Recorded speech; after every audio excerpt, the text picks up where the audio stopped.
Before I start, I wish to acknowledge the custodians of this land, the Whadjuk people of the Noongar Nation, and their elders past, present, and future. I wish to acknowledge and respect their continuing culture and the contribution they make to the life of the city and this region.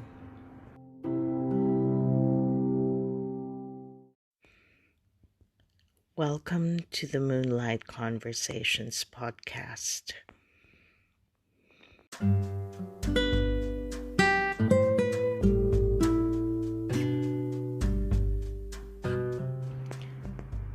This brand new podcast, Moonlight Conversations, explores topics you and I want to talk about: life, love, hopes and dreams, and everything in between. It tackles the discussions we have with ourselves and other people about our thoughts, emotions, and experiences. Most of all, it delves into why conversations are highly essential for physical, emotional, and mental well-being, and how our souls and spirits need them to thrive and not just survive. We all deserve to be healthy and happy, to shine and to sparkle. So join me in this journey. Start a conversation with me now. It can inspire people and change lives.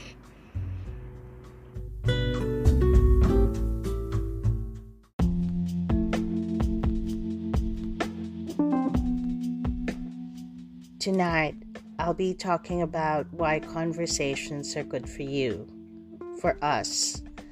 First, I'll be stating the facts based on research and studies that we do have. On top of that, I'll be discussing the types of conversations that most people engage in. Secondly, I will be discussing the importance of conversations in everyday or daily life, including the physical, emotional, and psychological or mental health benefits. Thirdly is the call to action, or I'll be giving you action points or top tips on how to engage or start a conversation or have a conversation with someone.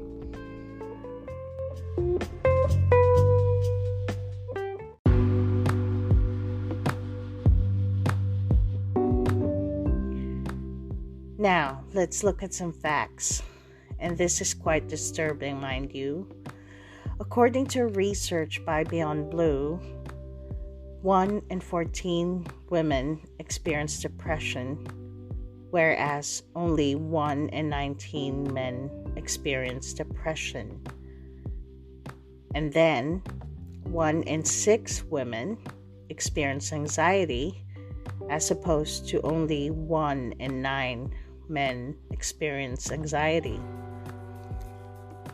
However, both depression and anxiety can come at any age or affect any age group, they said.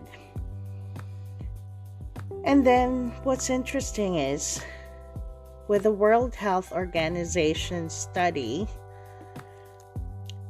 men, it says, are 3 times more likely to die from suicide in Australia, 3.5 times in the US, and 4 times in Russia. Furthermore, it states that 40% of countries in the world have more than 15 per 100,000 men commit suicide, and only 1.5% of countries in the world have women commit suicide. So this is very interesting, you know?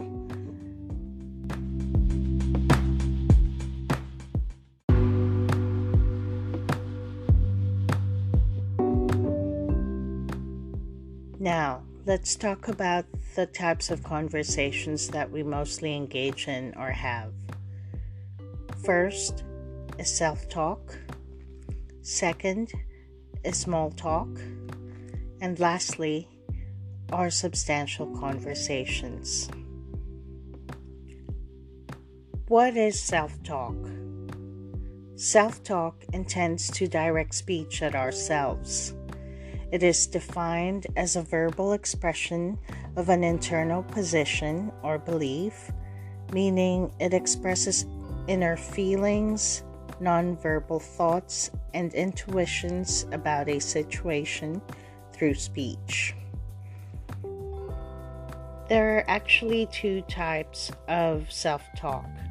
One is overt, which can be heard, or covert, which is internal or can't be heard. Overt, for example, is situations wherein you say to yourself, "Oh, what have I done? I should have done this instead at work," or something. Or looking for keys which you've lost and saying to yourself, "Oh, where could have I lost them? Oh, did I leave them in the car park or something? Or did I leave it on the bench at work? Or did I leave them on the bench at home?" Covert, on the other hand, is internal, which can be heard, like thoughts that run in your head all day. For example, "Oh, what am I going to have for lunch today?" Or, "I wonder how my family is over somewhere else." Or, "What am I going to do later on?" Like go to the bar, have a drink, or just maybe relax at home and read a book. Now, let's talk about small talk. Small talk is actually those ones where you talk to your workmates by the water cooler saying, "How are you?" and "What are you doing today? Are you busy?" Or talking to your neighbors saying, "How's your garden doing?" Or maybe the local grocer saying, "Oh, what can I have today? What's good?" Or maybe talking to a stranger on the street saying, "Oh, where are you off to today? And how are you doing?" Something like that. Just short and simple and mostly superficial talk. However, they say that small talk is actually a necessary and active ingredient towards substantial conversations. Now, substantial conversations, what are they? These are the conversations that we do have with our friends or family that are deeper and meaningful. Those that give you information, or those that you learn something from, or something new about. So these are conversations of substance. That's why they're called substantial conversations, because they give you a deeper connection with your family and friends. And you just, like I said, might gain knowledge from it, or it enriches your experience. Substantial conversations are what we really aim for. This is what they call real talk.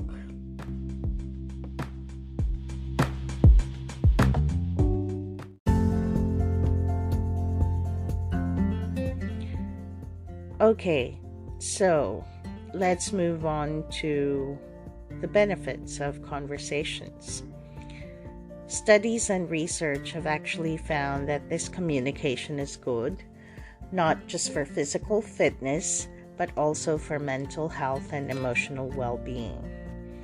When you have a conversation with someone, your body literally relaxes, your organs slow down, your blood pressure lowers, your heart rate stabilizes, your level of stress, anxiety, and tension decreases, and you become more energized. And that headache that you just had an hour ago, gone. Your shakes or twitch, gone. So when you have a conversation with someone, your state of mind's more focused instead of foggy. Your cognitive function and memory improves. You become more organized and a better problem solver. You gain other perspectives and broaden your knowledge. You have clarity. When you have a conversation with someone, you feel lighter in your chest. You feel a weight has been taken off your shoulders. You're less angry and have less grudges. You feel both valid and valued, appreciated and loved. You feel whole and complete. You understand that you are enough. You resolve conflict and make connections, and your heart may even flutter in a good way. You cheer up. You become less lonely and instead happier. With self-talk, it is a way of developing language too as a benefit, and it keeps you or helps you stay stimulated during tasks, and it also improves performance of tasks and enhances problem-solving skills, like I mentioned earlier, and it also regulates emotions. According to studies as well, other physical benefits include increased vitality, greater life satisfaction, improved immune function, reduced pain, and better cardiovascular health and physical well-being, and a reduced risk of death, and also less stress and distress. There are other general benefits to having conversations. According to a 2020 study in the University of Michigan, we become better problem solvers because of conversations that we do have, and we improve our cognitive functions as well. I think I mentioned that on my blog as well on my website. And then there's also change or validate points of view when you have a conversation with someone. It's a means of social support. It's, putting things in perspective. It builds resilience as well, because you cope better when things don't go to plan. And most importantly, it creates, builds, and deepens relationships. And this is what's interesting. It's entertaining and fun too. Most people don't, remember that or forget that. You also have recognition, attention, or reputation when you have conversations. And you also have organized thoughts, as mentioned, and then you get planned actions, you consolidate memory, modulate emotions, influence decisions, and motivate change, or also lifts your mood. Nicholas Epley, PhD, from the University of Chicago Booth School of Business, says that connecting with others in meaningful ways tends to make people happier. Yet people seem reluctant to engage in deeper and more meaningful conversations. This is because people underestimate how interested strangers are, or friends are in that case, or family, in talking about their deeper thoughts and feelings. Another study states that both deep and shallow conversations felt less awkward and led to greater feelings of connectiveness and engagement, as well as enjoyment. Also, conversations create connections. It helps you grow, sparks ideas, and creates synergy, and forces you to articulate. You get a sense of value when you talk to someone because they challenge you and affirm you, and you get a new perspective, like I said.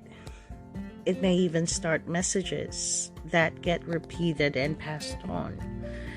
And it showcases your personality too. It is the lifeblood of and repairs relationships. It helps process pain and confusion. Self-discovery and discovery of new things is also one benefit, and makes you attractive, inspires and motivates, and we learn a lot from conversations. It also, in regards to mental health, it reduces stigma or stereotypes, and you also do get to ask for help, and you do get the chance to help others or educate them. And then, like I said, relationships form and strengthens, and you can express your emotions or encourage someone to seek out professional support. It can boost someone's confidence and reduce stress and influence health. Let me end with this. Now that the pandemic is over, we can get to talk to each other again face to face. Just be aware that others also like meaningful conversations like you do, and sharing something meaningful and important, you'll get the same, and you can have a better conversation with someone.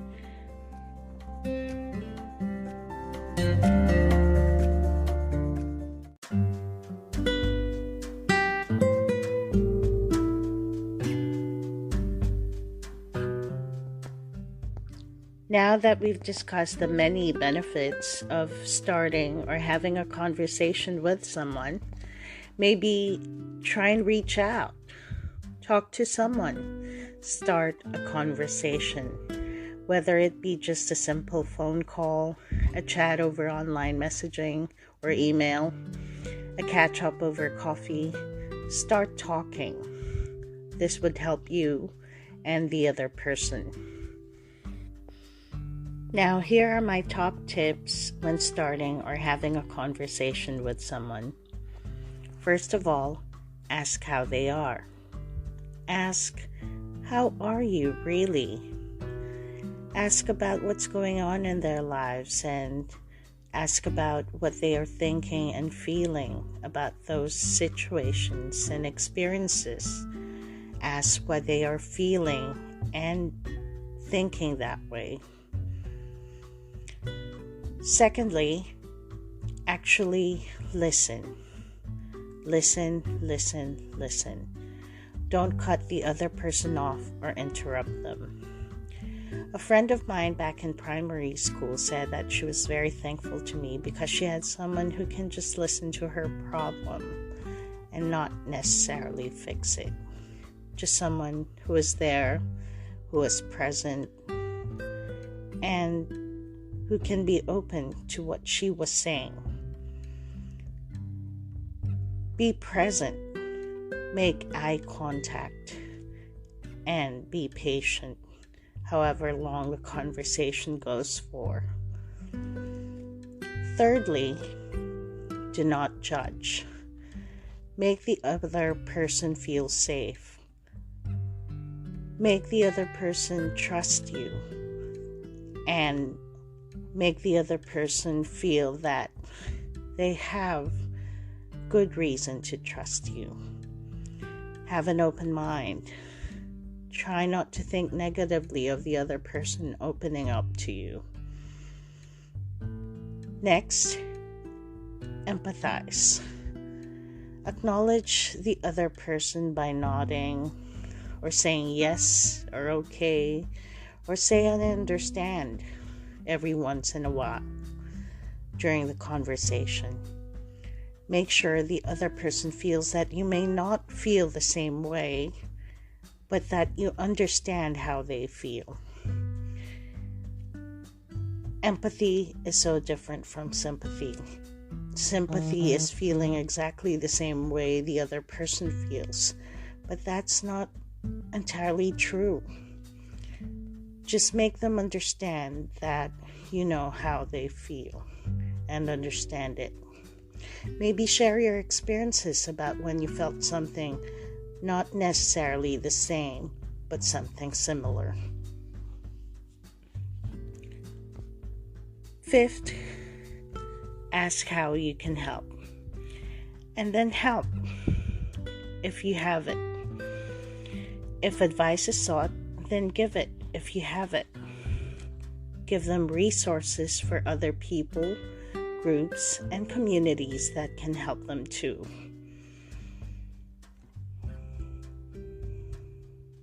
Next is to follow up. Make time. Make sure you check in on the other person every so often. Make them feel you're always there for them. Let them know you still think of them. Just give them a call, send an email or chat, and just say, I just want to check up on you. See how you're going. Lastly, repeat steps 1 through to the last step.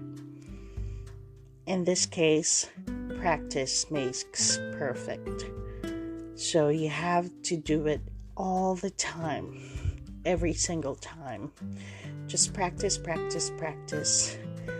and make sure that,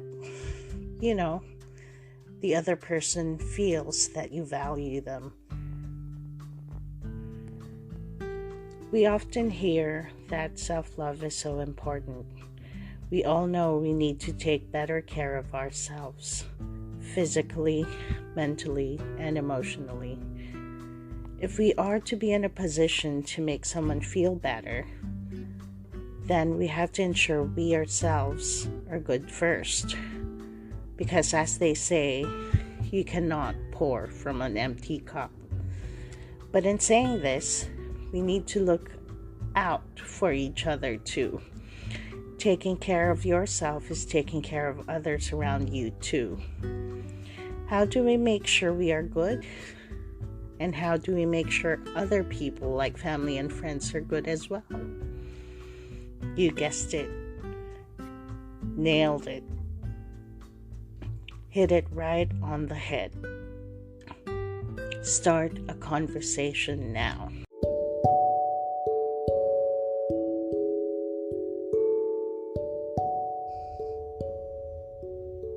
So that's it for tonight, folks.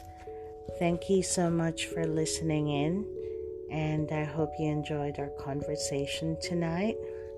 Please don't forget to check back in or listen in again next Friday at 8 p.m. Perth time.